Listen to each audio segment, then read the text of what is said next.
Among the many disappointments with the Los Angeles Lakers over the past few years, perhaps the biggest of them has been Anthony Davis. Touted as the Lakers' next superstar and franchise player who would take the helm as LeBron James got older, AD is now no longer a young up-and-coming superstar, but someone approaching his 30s who is a shell of his former self. Why? Let's talk about it.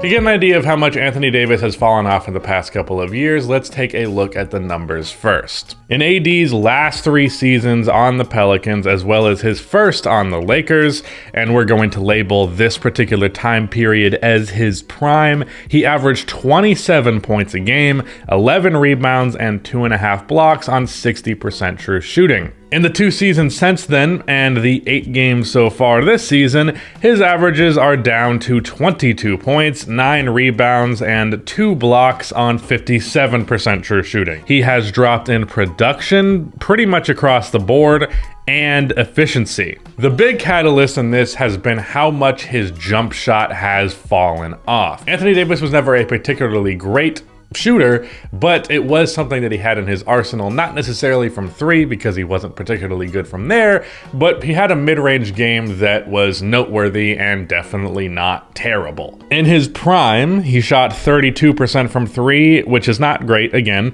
and roughly 40% from mid-range, which is again not great, and that's with about 30% of his shots coming from there. So if there's anything I would initially blame Anthony Davis falling off on, it would simply be the fact that he actually wasn't even as good as a lot of people thought he was at the time to be projecting this future onto him. But we'll talk about that more towards the end. Looking at his jump shot now, he's shooting 22% from 3 over the last 2 years and again this season, and 36% from mid-range on even higher volume. AD's mid-range was always overrated, especially after he shot in the 50s from there in the bubble, which inflated people's idea of what his jump shot was, but it went from a bit below average to bad, and it makes it even more frustrating when he settles for it. Now, I do want to make it clear that I really hate using that term, settling for jump shots, because I think 9 times out of 10,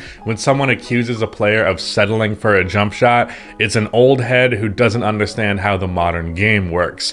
But regardless of what game we're playing, regardless of what metric you're looking at, regardless of era, there is no world where Anthony Davis taking a mid-range shot isn't a break for the defense. 9 times out of 10, if Anthony Davis takes a jump shot, the defense is happy regardless of the result. Unless it's a day where he is particularly hot with his jump shot, it's just not going to come anywhere close to combating the 75+% from inside the paint he is capable of doing, which has not wavered in the past couple of years. The only thing that really hasn't changed with Anthony Davis over the last couple of years is when he does go inside the paint, he is dominant. But he has historically had issues with being a little too capable of just simply settling for jump shots, even when he was better at it. And at this point, it's something that he needs to do instead of taking jump shots because he's been that bad at them. Now, the main thing that people will blame, including myself because this is rightfully the case,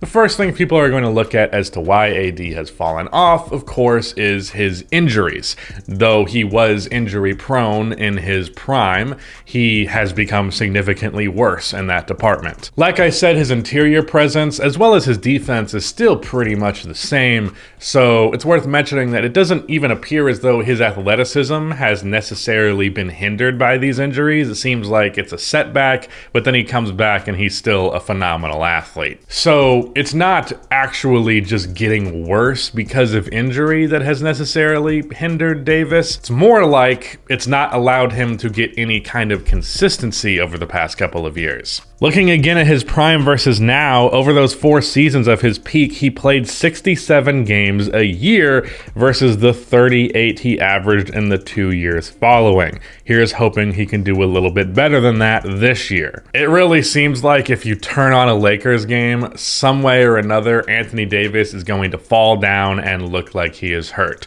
So to some extent, you could say there is a little bit of a not knowing how to fall type thing. That's a common thing people said about Derrick Rose, was that his landings were just really super duper suspect. I believe the same thing was happening with Ja Morant early in his career, and people feared the same thing happening as happened to Derrick Rose, and then he adjusted it and learned how to land in a way that was less susceptible to injuries. So I do think in some regards Anthony Davis could definitely help his case as relative to how his injuries affect him, but ultimately I'm not one to get on a player for being injured. It's something that I think NBA fans do a little bit too much. But the fact that he is constantly in and out of games, the fact that he is constantly dealing with injuries, whether it's something small or something big, it results in him being super duper inconsistent because he can't build any level of continuity.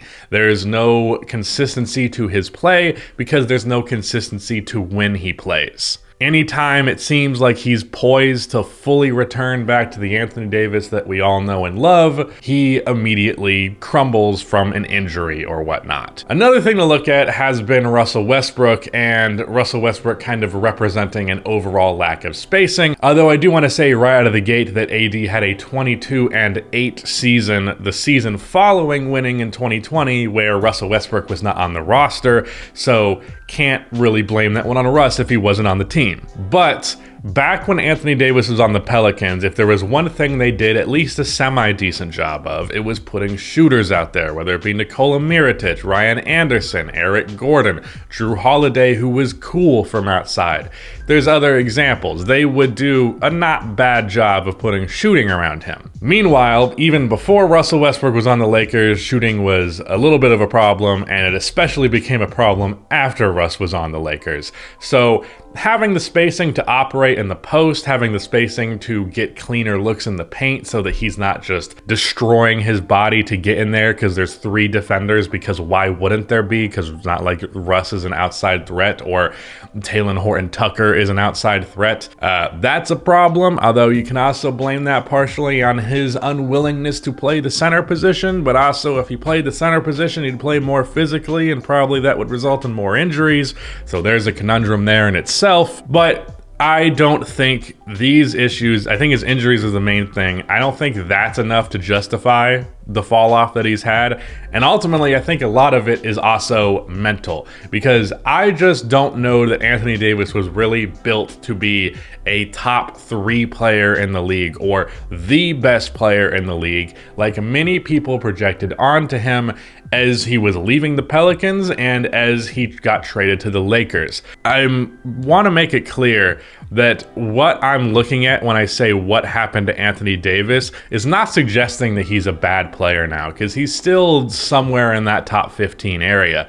But it was hoped and it was projected that AD would be taking the reins with the Los Angeles Lakers. It was hoped that he would be like a 30-point per game guy while LeBron James was allowed to age. While there are excuses for AD not being what he was, there's really no excuse for him not becoming what he was supposed to be, other than maybe he was never really supposed to be that. And because AD, now approaching 30, has not reached the potential that it was projected on him to have, LeBron James has to shoot the ball 22 times a game. He has to average 30 last year. Like, these are things that are a direct result of Anthony Davis not being reliable, both from the perspective of actually being there and from the perspective of being the player that the Lakers signed up for. And now that LeBron James is actually seeming to really show his age for the first time, it's going to become even more tough for Anthony Davis to not get scrutinized for not being this player, because now they need him more than ever.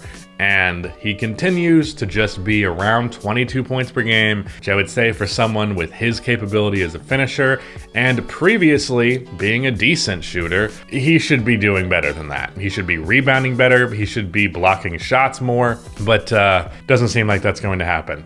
And it's kind of sad because Anthony Davis at his peak when he was on the Pelicans, one of my favorite players in the league to watch, and that was with him being on the Pelicans. I'm trying to curse less in videos. And that was with him being on the Pelicans. I had to watch Tyreke Evans play, but it was worth it because Anthony Davis was out there. Now, it's kind of hard to watch AD, and it's especially hard to watch the Lakers, and it's sad. Shout out to Rudy for editing this video, and goodbye.